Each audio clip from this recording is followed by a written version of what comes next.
Hello बच्चों, welcome back to the channel future and freedom. आज का सेशन हम लेकर आए हैं लाइट रिफ्लेक्शन और रेयर रिफ्लेक्शन के बारे में कि लाइट की रिफ्लेक्शन एंड रेयर रिफ्लेक्शन क्या है, लाइट क्या है। तो ये है हमारा 10th क्लास एनसीईआरटी फिजिक्स का चैप्टर नंबर 1। तो चलिए विदाउट वेस्टिंग एनी टाइम इसको स्टार्ट करते हैं। ठीक है, तो let's start with the topic light. Word light. Light देखो हम प्रीवियस क्लास से पढ़ते आ रहे हो, light is very familiar thing in our daily life also. तो प्रीवियस क्लास से जैसा पढ़ते आ रहे थे आपने हमेशा क्या पढ़ा, light is what, a form of energy. एक एनर्जी की फॉर्म है which help us, which enable us to see an object. जैसे कि अगर मैं आपको एग्जांपल दूं, अगर मैं इस रूम की सारी लाइट्स को ऑफ कर दूं, मैंने सारी विंडोज को बंद कर दिया है, सारे कर्टेन्स गिरा दिए हैं, सारे डोर क्लोज है, सब कुछ क्लोज है, तो क्या होगा, कंप्लीट अंधेरा, पूरा रूम अंधेरा हो जाएगा, कुछ नहीं दिखेगा।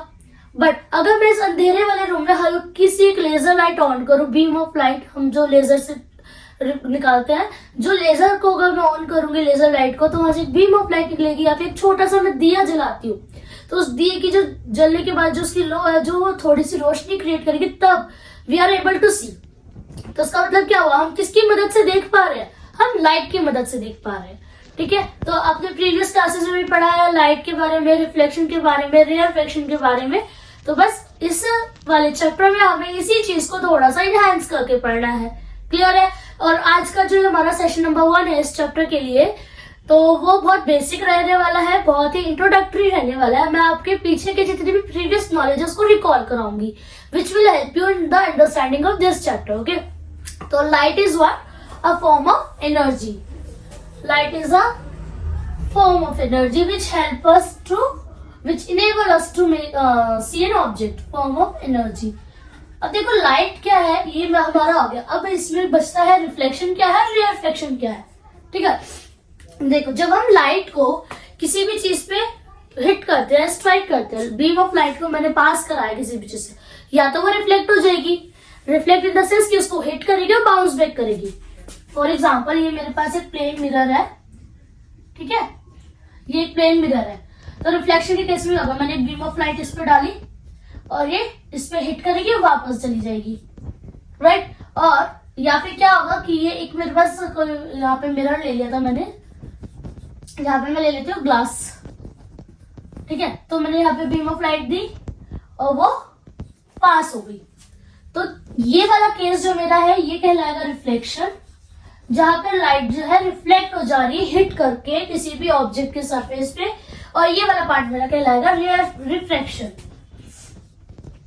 जहां पे लाइट जो है पास हो जा रही है, बाउंस बैक नहीं हो रही है, आगे निकल जा रही है। ठीक है, तो अब हमें इन दोनों को डीप डिटेलिंग में पढ़ना है। तो रिफ्लेक्शन में देखो आपने पहले क्या पढ़ा हुआ है कि हमारे पास क्या होता है, लेंस होते हैं, मिरर होते हैं, मतलब रिफ्लेक्ट किस किस पार्ट से, कौन कौन से ऐसे ऑब्जेक्ट्स हैं जहां से लाइट जो रिफ्लेक्ट करती है। लाइट हमेशा पॉलिश और स्मूथ सरफेस से रिफ्लेक्ट करेगी, जैसे कि आपके स्पून, मिरर और लेंसेज। आपने देखा कि कुछ लोग सूट पहनते हैं या कपड़े ऐसे पहनते हैं जिसपे स्टोन वर्क होता है या मिरर वर्क होता है, स्टोन वर्क भी नहीं कहूंगी मैं, मिरर वर्क होता है। और जब वो धूप में निकलती है तो लाइट क्या होती है, रिफ्लेक्ट करती है। कुछ लोगों की जो है घड़ी होती है, धूप में जैसे जाते हैं या कहीं बाहर होते हैं तो क्या होता है, जो आपकी वॉच है उसका जो डायल है, ऊपर का जो शीशा लगा हुआ है, धूप जो है उससे रिफ्लेक्ट करती है। शीशा से रिफ्लेक्ट करती है, आई मीन कि मिरर से रिफ्लेक्ट करती है, और भी बहुत सारे ऑब्जेक्ट्स हैं। क्लियर। तो नेक्स्ट पार्ट इज कि रिफ्लेक्ट कहां से करेगी, और रिफ्रैक्शन, जिस पार्ट से लाइट रिफ्लेक्ट नहीं कर रही है उस पार्ट के अलावा जितनी भी चीजें वहां पे लाइट क्या होगी, रिफ्लेक्ट कर जाएगी। यानी कि जब पास होगी तो स्ट्रेट लाइन जाएगी और वो रिफ्लेक्ट ना करके उसके अंदर से पास हो जाएगी। बट कुछ चीजें ऐसी भी होती है जो लाइट को एब्जॉर्ब कर लेती है, ठीक है, जिनके आर पार नहीं कर सकते। जैसे कि अगर मैं ये डस्टर के ऊपर बीम ऑफ लेजर डालूंगी, ठीक है, तो वो ना ही आर पार निकलेगी ना ही वो रिफ्लेक्ट करेगी, क्या होगा, वो यहीं पे आकर रुक जाएगी। तो ये छोटे छोटे कॉन्सेप्ट्स हैं कि लाइट जो है हमेशा ट्रैवल करती है ना स्ट्रेट पाथ, ठीक है, लाइट आपके स्ट्रेट पाथ में ट्रैवल करती है, कभी जिगजैग नहीं जाएगी, कर्व नहीं जाएगी, स्ट्रेट पाथ में जाएगी। सेकेंड, लाइट जो है या तो रिफ्लेक्ट हो जाएगी या रिफ्लेक्ट हो जाएगी, या फिर वो पार्ट जो ऑब्जेक्ट है वो उस लाइट को एब्जॉर्ब कर लेगा, वो उसी तक रहेगी, ना ही रिफ्लेक्ट करेगा ना ही रिफ्लेक्ट करेगा। ठीक है, तो ये आपने पढ़े हुए हैं, ओपेक हो गया, ट्रांसल्यूसेंट हो गया, ये सब आप लोगों ने पहले पढ़ा हुआ है, तो इसको हम इतना डीप डिटेल में डिस्कस नहीं करते। तो अब आते हैं रिफ्लेक्शन वाले पार्ट पे, क्योंकि इस वाले सेशन में मैं आपको रिफ्लेक्शन का पढ़ाती मतलब पहला सेशन जो होगा हमारा रिफ्लेक्शन का स्टार्ट करेंगे इसके बाद। तो रिफ्लेक्शन में क्या आता है, रिफ्लेक्शन में आ जाता है मिरर या फिर लेंसेज। ठीक है, देखो मिरर में भी दो होते हैं और लेंसेज में भी दो होते हैं। मिरर में मैंने यहाँ पे मेंशन भी किए हुए आपके कनकेव मिरर, कन्वेक्स मिरर। ठीक है, उसके अलावा अगर लेंस की बात करूं तो लेंस में भी जो आपका हो गया कन्वेक्स लेंस और कनकेव लेंस। अब आप बोलोगे मैम आपने कन्वेक्स के नीचे कॉनकेव और कॉनकेव के नीचे कन्वेक्स लेंस लिखा है, इट्स साउंड्स अ लिटिल अटपटा, राइट? तो क्या है, देखो कनकेव मिरर और कन्वेक्स लेंस ये दोनों क्या होते हैं, कन्वर्जिंग होते हैं। कन्वर्जिंग कैसे, जब मैं बीम ऑफ रे पास कराऊंगी, फॉर एग्जांपल जब मैं यहां से देख लो, जब मैं यहाँ पे दो बीम्स पास कराऊंगी तो क्या करेगा, ये हर रे को कन्वर्ज कर देगा एक ही पॉइंट पे। ठीक है, कितनी भी रेस पास कराऊंगी ये हर रे को क्या करेगा, कन्वर्ज कर देगा ऑन अ सिंगल पॉइंट। और ये क्या होते हैं, ये डाइवर्जिंग होते हैं। कॉन्वेक्स मिरर और कनकेव लेंस ये दोनों डाइवर्जिंग होते हैं। जब मैं यहाँ पे बीम पास कराऊंगी तो ये स्प्रेड कर देगा। ठीक है, ये इसको दूसरी डायरेक्शन में भेज देगा। तो डाइवर्जिंग और कन्वर्जिंग क्या होता है, कनकेव मिरर और कन्वेक्स लेंस ये कन्वर्जिंग होते हैं, एक ही पॉइंट पे सारी रेस को कन्वर्ज कर देते हैं। और ये डाइवर्ज कर देते हैं अलग अलग मतलब की डिफरेंट डायरेक्शन में। ठीक है, तो जो हमारी इमेज है वो कैसे बनती है ये सब हम पढ़ेंगे नेक्स्ट सेशन में। अभी इसके जो छोटे छोटे इंपॉर्टेंट टर्म्स है ना हम वो समझ लेते हैं। तो इस सबको मैं हटा के हमारा एक कनकेव मिरर ले लेती हूँ जिससे हम सारी टर्म्स को इजीली समझ सके विदाउट एनी कंफ्यूजन। ये मेरा हो गया मिरर, कनकेव मिरर। अच्छा, एक बात आप नोटिस करोगे तो रे ऑफ लाइट हमेशा लेफ्ट से आएगी। ठीक है, चाहे कनकेव मिरर है चाहे आपका कॉन्वेक्स मिरर है। ठीक है, रे ऑफ लाइट हमेशा लेफ्ट से आएगी first. Second thing is this कि वो एक साइड से तो स्मूथ होगा जहां से वो रिफ्लेक्ट करेगा, अपोजिट साइड से वो हमेशा पॉलिश होगा। ठीक है, तो देखो ये हो गई मेरी क्या, प्रिंसिपल एक्सिस या फिर आप इसको बोल सकते हो नॉर्मल। ठीक है, ये वाला पार्ट हो गया मेरा पोल, इसको हम पी से डिनोट करते हैं, इसको हम बोलते हैं पोल और इसको हम पी से डिनोट करते हैं। क्लियर, इसको हम बोलते हैं प्रिंसिपल एक्सिस। प्रिंसिपल एक्सिस पोल के बाद ये जो हमारा ये निकल कर आता है ना लेंस और मिरर, ये एक्चुअली क्या होता है, एक स्फेरिकल होता है। और जब मैं इसका एक पार्ट काटती हूँ तब ये ऐसे निकल कर आया। ठीक है, फिर हमने इसका बैक साइड जो है पॉलिश कर लिया, पॉलिश इन द सेंस उसको पेंट कर लिया। ठीक है, तो ये मेरा पोल हो गया। और जब ये कट है तो ये इसका जो है फॉर एग्जाम्पल सी, यानी कि C means centre of curvature. ठीक है, पोल और सेंटर ऑफ कर्वेचर के बीच में एक आता है F. F is your focus. जो भी रे होगी जब हम एक इंसिडेंट रेस पे डालेंगे वो रिफ्लेक्ट होगी और जब वो इमेज बनाएगी वो हमेशा इमेज किस पे बनाएगी, फोकस पे। इमेज किस पे बनेगी, हमेशा फोकस पे। ठीक है, और एफ यानी कि फोकस से पोल की दूरी को हम बोलते हैं फोकल लेंथ। डिस्टेंस बिटवीन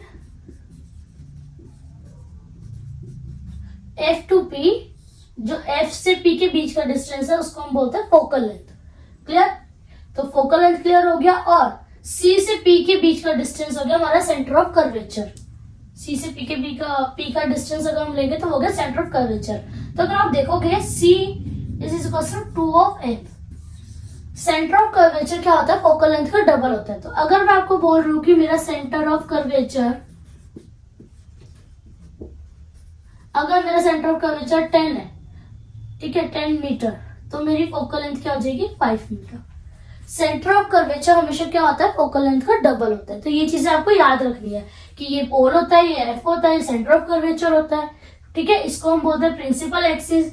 ये हो गया हमारा कॉनकेव मिरर। कॉन्वेक्स मिरर ऐसा होता है। ठीक है, कॉनकेव लेंस आपका ऐसा होगा और कॉन्वेक्स ऐसा होगा, ठीक है। ये यहाँ पे मैं लिख भी देती हूँ, ये आपका होगा कॉन्वेक्स लेंस, ये हो गया आपका कनकेव लेंस, ठीक है। तो ये चारों टर्म्स को हमें अच्छे से पढ़ना है कि इनकी इमेजेस कैसे बनती है, हम ऑब्जेक्ट को कहाँ रखें कि हमारी इमेज जो है जो हम चाहते हैं वैसी मिले। कई बार आपने देखा होगा कि एम्बुलेंस पे जो लिखा होता है एम्बुलेंस वर्ड वो उल्टा लिखा होता है। ऐसा क्यों होता है? ताकि वो हमारा जो शीशा लगा हुआ है, हमारा जो रेयर व्यू मिरर्स है उसमें सीधा दिखाई दे। कई बार आपने देखा होगा कि कुछ शीशे ऐसे होते हैं जो हमारे आगे मतलब जो हेडलाइट्स में लगे होते हैं, तो वो क्या करते हैं, वो शीशे कैसे यूज होते हैं, ठीक है। तो हेडलाइट वाले शीशे क्या है, ताकि जो रोशनी आपको थोड़ी सी फ्री होकर दिखे, थोड़ी सी डाइवर्ज होकर दिखे। अगर जो लाइट है वो स्ट्रेट पाथ है, ठीक है, अगर मैं कोई शीशा नहीं लगाऊंगी तो आपको सिर्फ सीधा पाथ दिखेगा। बट अगर मैं यहाँ पे कोई डाइवर्जिंग लगा देती हूँ, डाइवर्जिंग लेंस या डाइवर्जिंग मिरर लगा देती हूँ, तो क्या होगा, तो वो ये सेम पाथ आपको डाइवर्ज होती हुई दिखेगी। तो जब आपको डाइवर्ज होती हुई दिखेगी तो क्या होगा, आपको हेल्प करेगा to see the more view, ठीक है। इसी तरह बहुत सारी चीजें हैं, हम लोग बहुत जगह जगह पर अलग अलग तरीके के लेंस और मिरर को यूज करते हैं। हम लोगों की आईज वीक हो जाती है, ठीक है, तो वहां पे जिनको दूर का नहीं दिखाई देता तो वो क्या करेंगे, वो एक कॉन्वेक्स लेंस को यूज करेंगे ताकि उनको दूर की जो इमेज है वो थोड़ी पास में दिखाई दे, ठीक है। इस तरह की बहुत बड़ी चीजें हैं, बहुत सारी चीजें हैं, तो हम उनको डीप डिटेलिंग में 1 बाय 1 पढ़ेंगे।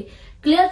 तो ये था हमारा आज का टॉपिक। मैंने आपको बताया कि पोल क्या होता है, फोकल लेंथ क्या होती है, फोकस क्या होता है, सेंटर ऑफ कर्वेचर क्या होता है, प्रिंसिपल एक्सिस क्या होती है, ठीक है, रिफ्लेक्शन और रेयरफेक्शन के बारे में आपको बताया, लाइट के बारे में आपको बताया, और इसमें रह गया एक लाइट का जो हम लोग रिफ्लेक्शन ऑफ लाइट के बारे में लॉज हमने पढ़े हैं वो, तो वो भी मैं आपको रिमाइंड करा देती हूँ।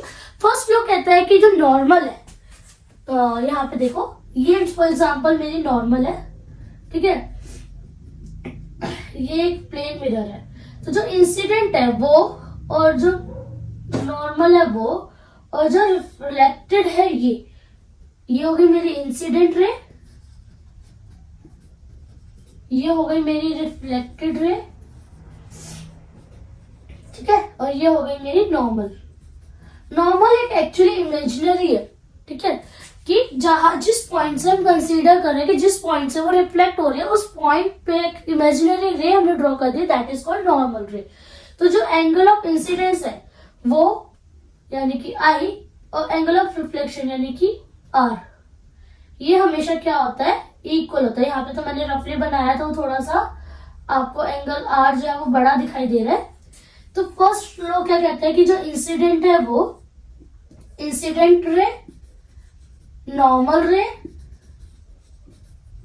एंड रिफ्लेक्टेड रे, ये तीनों क्या करती है, ये तीनों सेम प्लेन पे होती है, ये तीनों सेम प्लेन पे होती है, ठीक है। और सेकंड लॉ क्या कहते हैं कि एंगल आई इक्वल होगा एंगल आर के, यानी कि एंगल ऑफ इंसिडेंस जो है वो हमेशा इक्वल रहेगा एंगल ऑफ रिफ्लेक्शन के, ठीक है। तो ये हमारे लॉस थे, ये हमने रिकॉल कर लिया, हमने छोटे छोटे टर्म्स पढ़ लिए। तो आज का सेशन, आज की वीडियो हम यहीं पे खत्म करते हैं, मिलते हैं आपसे अगले सेशन में विद द चैप्टर। तो इंट्रोडक्टरी था, अच्छे से पढ़िएगा, इसको अच्छे से समझिएगा, ताकि आगे आने वाले जितने भी इसके सेशंस है या जितने भी इसके लेक्चर्स होंगे वो आपको अच्छे से समझ आ सके। So till then just bye bye. Video को लाइक करें, चैनल को शेयर करें एंड सब्सक्राइब करना मत भूलें।